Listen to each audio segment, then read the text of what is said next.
Hey YouTube, it's been a while since I've made a video for exact instructions. So today I am going to show you how to make a wooden sit and spin.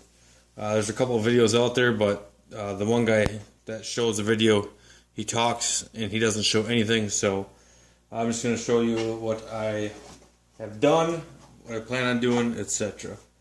So first off, you're going to need to get whatever size diameter wheels or round circles you want.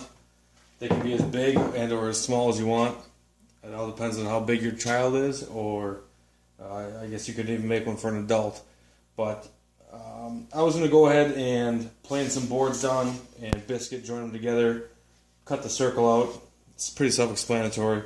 I ended up not doing that for this real quick because I just wanted to get one done.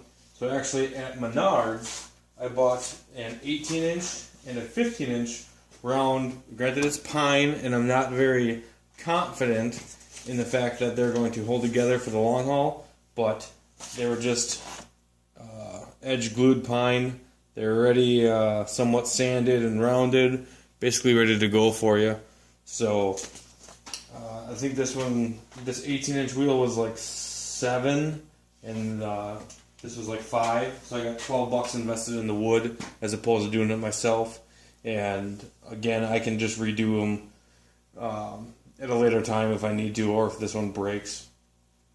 So what I did is I started off with obviously finding the center, and I'm not going to go into everything because if you need me to describe everything, you shouldn't be doing this.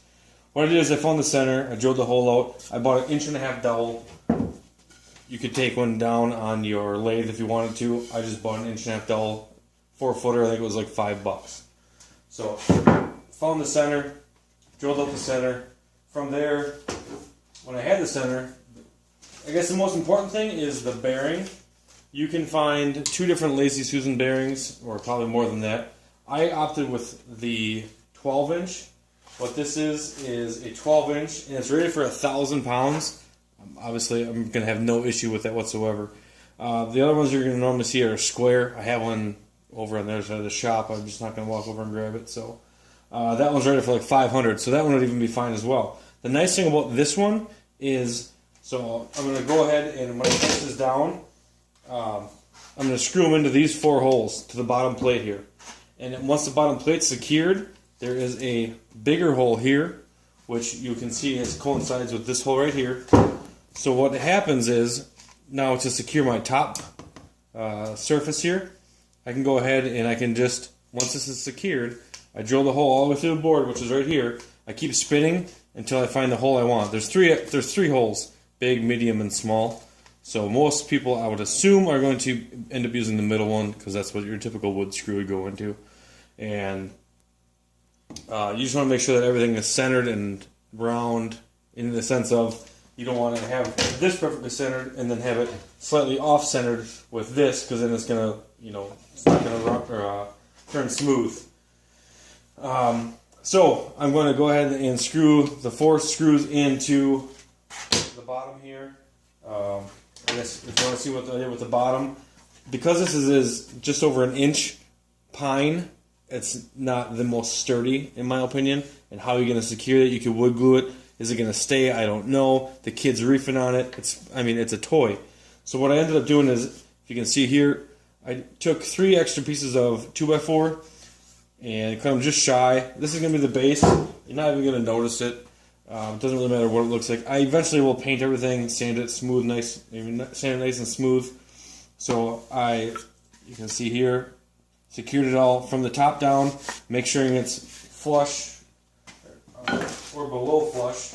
So if you have a countersink, go ahead and take the countersink and countersink them all. That way you're not going to have any issues when you secure this Lazy Susan bearing to the wood. So everything is recessed below the wood. Again, obviously I added the extra ones on the side, so therefore it's not a teeter-totter. And then what I did before I put down the left and the right one, I actually screwed an angle in and an angle in. So I actually have 4 screws holding this wooden dowel in. I was going to wood glue it. I ended up not, because for a more permanent thing, I do plan on making one out of hardwood, and I'll make sure to go through all the right steps on that. So with that being said, so that's going down. Again, I explained the bearing. So I'm going to secure the 4 screws on the bearing. That'll go down flat. And it'll go here. So this is already secured in. What I drilled in here was an 1.5-inch hole. You can use one of these if you got them. Most people will have these. This makes a little smoother cut in my opinion. So I took an 1.5 inches and I drilled through the middle 2x4 and obviously this bottom round plate here. And then I actually took an 1 5/8, so just slightly bigger. And I did the top one with that. And you'll see that because obviously you want the clearance for when the dowel is spinning around and around. And again, when you secure it, you want it to be centered. So you want it to be centered not like off to one side so it spins goofy. So this is an 1 5/8, so it gives it just a little more gap. So once it's secured, I can put this down. This will go, again, I can turn everything, secure through here. You can see there's a little gap here, obviously for the bearing, for the Lazy Susan. This will spin freely. The very last thing I have to do after this is obviously secured is I need to make my steering wheel or the very top round piece. I didn't buy one for that. I figured I would just take a 2x6 or something I got laying around here, cut a circle, countersink the 1.5 inch dowel, not all the way through because I want it to look nice on top, even though it's going to be painted. And then should be able to obviously have the kids sit down. This isn't going to move. The kids' weight will be here, and it'll spin nice and free. So that's pretty simple. The only other thing I will say with this is, if you want to go ahead and make a second toy besides the sit and spin, you can go ahead and make this exact same base minus the 2x4s. Again, it'll make it out of hardwood, therefore it's more durable, and you can go ahead and glue this double flush. And then what you do is, where this, right in between these two boards, I would say a little more off to one side, you would just put one 2x4 on there, 2x3, whatever you got laying around, and it's going to be just slightly tilted. So there won't be a dowel, this won't be cut, it'll literally be just a flat, smooth surface, and the bearing with the counter or with the hole. I guess before I did say that there would be the dowel in there, so I retract that statement. And what you do is you can put just one smooth, flat piece of wood with this countersunk hole, screw it down, and then what you're going to have is this piece, again, no hole on the top as well, and then just one board off to the side. And what you do with that is, when your kid sits on it, now, I'll just throw it on here real quick, just envision, when your kid is sitting on it, it's tilted at an angle. Here, I'll use the dowel I got sitting here. It's tilted at an angle, and when your kid shifts his or her weight, he or she will go around in a circle, and hold on to the side, and again, just shift their weight and go round and around in a circle. Another very nice toy.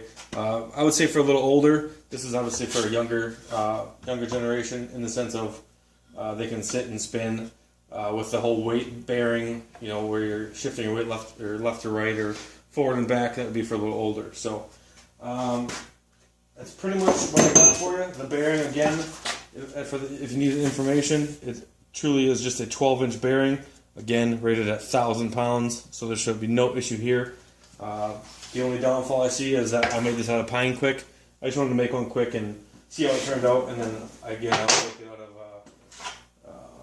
hardwood. So hopefully that explains it a little better than the videos that are out there. And if you have any questions, feel free to comment.